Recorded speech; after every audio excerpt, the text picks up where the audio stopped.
বাসার নিচেই লুকানো ডিজেলের ভান্ডার, নিঃশব্দ রাত ভেঙে হঠাৎ প্রশাসনের অভিযান, আর মুহূর্তেই উন্মোচিত হয় বড় ধরনের দুর্ঘটনার আশঙ্কা। একটি আবাসিক ভবন কিভাবে পরিণত হয়েছিল ঝুঁকিপূর্ণ তেলের গুদামে, শেরপুরে কি ঘটছিল আড়ালে।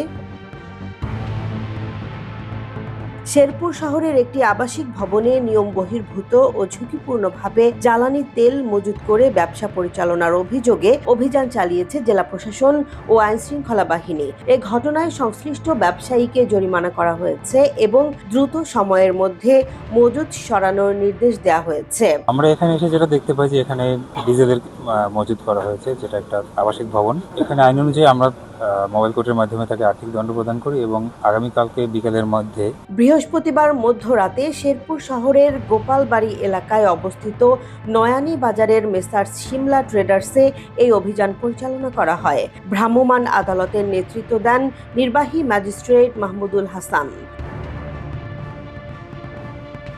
ভ্রাম্যমাণ আদালত সূত্রে জানা যায়, দীর্ঘদিন ধরে খুচরা দোকানের লাইসেন্স ব্যবহার করে আবাসিক ভবনের নিচ তলায় অবৈধভাবে তেলের ট্যাঙ্ক স্থাপন করে ডিজেল মজুদ ও ব্যবসা পরিচালনা করে আসছিলেন ব্যবসায়ী তাপস নন্দী ও শফিকুল ইসলাম হেলাল। তারা যে কাগজপত্রগুলো তারা আমাদেরকে জমা দিয়েছেন, আমরা সংশ্লিষ্ট অফিসে আমরা সেটা ক্রস চেকিং করে আমরা ফার্দার ব্যবস্থা গ্রহণ করব। অভিযানের সময় দেখা যায়, কোনো ধরনের পরিবেশগত ছাড়পত্র ছাড়াই আবাসিক ভবনের নিচে বিপুল পরিমাণ ডিজেল মজুত রাখা হয়েছে, যা অত্যন্ত ঝুঁকিপূর্ণ এবং জননিরাপত্তার জন্য বড় ধরনের হুমকি হিসেবে বিবেচিত।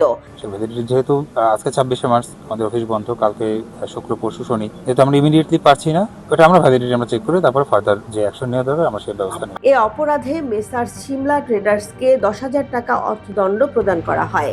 পাশাপাশি একদিনের মধ্যে মজুতকৃত তেল ও ট্যাঙ্ক অপসারণের নির্দেশ দেয় ভ্রাম্যমাণ আদালত। পয়েন্টটা বলছেন অবশ্যই এটা ভ্যালিড পয়েন্ট। ধরনের একটা কাজ করা এটা অবশ্যই আইন বহির্ভূত এবং সকল ধরনের নিয়ম বহির্ভূত। আমরা এ ব্যাপারে আইনানুগ ব্যবস্থা গ্রহণ করছি। 16 অনুযায়ী 2016 ধারা 20 অনুযায়ী আমরা তাকে 10,000 টাকা অর্থদণ্ডে দণ্ড প্রদান করেছি। তাকে সময় দেওয়া হয়েছে সেফলি যে এখানে তেলটা মজুদ আছে ওটা দ্রুত সময়ের মধ্যে এটা সরিয়ে ফেলার জন্য। আগামীকালকে তাদেরকে বিকাল পর্যন্ত আমরা সময় দিয়েছি। জেলা প্রশাসনের পক্ষ থেকে জানানো হয়েছে, আবাসিক এলাকায় দাহ্য পদার্থ মজুত রাখা বড় ধরনের দুর্ঘটনার ঝুঁকি তৈরি করে।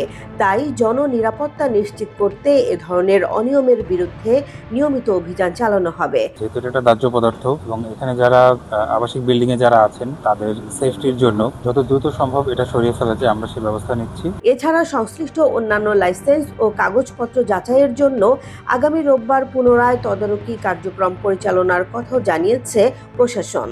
ওনারা কিছু কাগজপত্র আমাদেরকে জমা দিয়েছেন, আমরা ওইগুলো যাচাই করব। যেহেতু অফিস বন্ধের জন্য আজকে আমরা ইমিডিয়েটলি এগুলোর বৈধতা যাচাই করতে পারছি না, আমরা সেগুলো যাচাই করে দেখব, এরপর আমরা ফার্দার ব্যবস্থা গ্রহণ করব। জেসমিন জাহান, নিউজ ডেস্ক, জনবাণী।